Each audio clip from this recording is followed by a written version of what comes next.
Buffalo Billy Clare shoots and bombs drug dealers simply because he loathes them and the damage their vile trade does to society.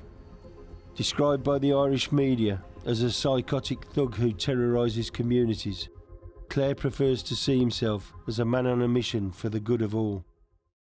At an early age, became involved in the Wolf Tone Society in London, and that was a kind of a springboard to the extreme republicanism then when the provisional IRA. What sort of operations were you sent on when you were in the IRA in Dublin?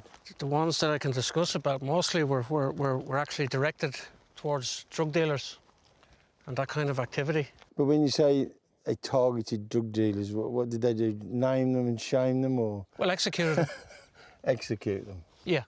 And can you give any examples of incidents? You know, as I said, you don't come to fight big drug gangs who have assets behind them using Salvation Army tactics. You got to hit them with full strength and everything you got, you know, and look for their weakness. And when you find a weakness, you know, that's you know, whether it's kidnapping, shootings, petrol bombings, grenades, whatever, you know, is being used on them.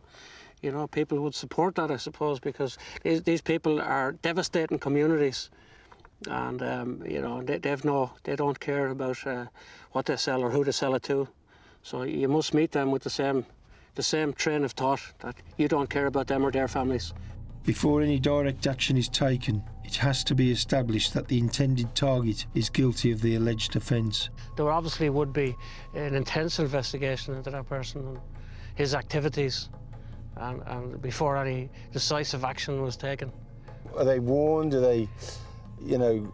Well, it would be highly unlikely that they would be warned. It would be a highly unlikely situation if a drug dealer was warned, or that he was going to be kidnapped, if he was going to be abducted or punishment shooting or executed. Billy's hatred for drug dealers resulted in his expulsion from the IRA. However, the more extreme Republican group, the INLA, saw his passion to beat, shoot and bomb those that peddle misery as an asset rather than a hindrance. I was expelled for my war against the drug dealers in Dublin. The INLA were a much more smaller, you know, but you know, if not ruthless organisation, but certainly my time within the INLA, we had the same. Most of the members in Dublin had the same train of thought, and it was extreme, you know, extreme violence. Did they execute any notorious drug dealers?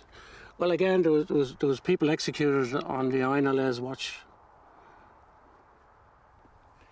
And where did your time at the INLA come to an end? You know, the late 90s running into 2000, mid-2000s, where you had the likes of Declan Duffy, who was the leader of the INLA in Dublin, who was you know, was a character, you know, was involved in you know, in backing up drug dealers and supporting drug dealers while pretending to be some kind of crusader against drug dealers. But you know, he's unscrupulous people. And so what happened to Duffy then? He was expelled from Dublin? He was expelled and he was sent packing from the capital.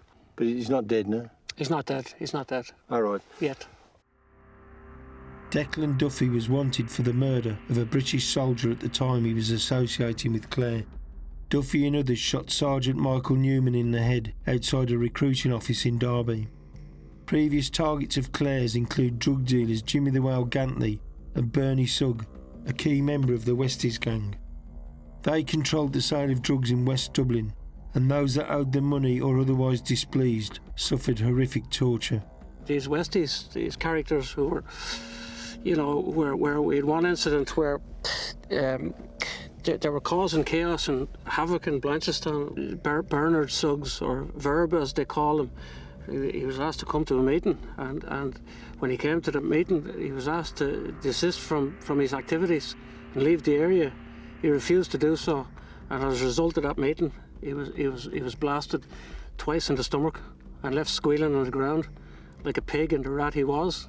You have to show these people more violence than they have imagined, because these people live on a pedestal that because you're a drug dealer they must be violent and they must be feared.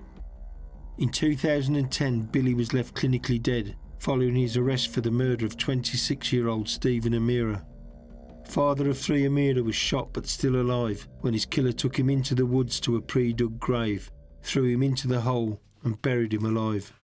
I was surrounded by police in balaclavas with Heckler and Koch machine guns and Glock pistols, all automatic weapons, having no regard for the public safety, surrounded me in a circle formation with automatic weapons, and I was rendered unconscious, and I think it was later on that day where I was rushed into hospital in Dublin. And I was pronounced clinically dead for a short while. And later it transpired that they had forced me to drink poison, and there was absolutely no investigation into my attempted murder by the Irish police. When you woke up in the hospital, were you just in a normal ward, or were you free to move about? No, I wasn't free. I was chained to the bed, hands and feet. In the hospital bed? In the hospital bed, under armed guard. No one allowed in, no one allowed out. No solicitors, no family members, no nothing. And what about the interrogation and where they held you? What was that like? Well, I was arrested for murder and taken to a police station, Irish Force Police station, and interrogated for 7 days. What about today? Are you a member of any group now? Or No. I distance myself now from republicanism completely. And as we speak today, I see them now. I see Republicans in Dublin, the likes of the real IRA. I class them now as a legitimate target. They're as far as I was concerned, that they are work hand in hand with senior drug dealers both here and in Spain. The leader of the real IRA in Dublin, his name was Alan Ryan. He was an unscrupulous character and not very likeable fella, a womanizer and basically a coward. And every dog has its day.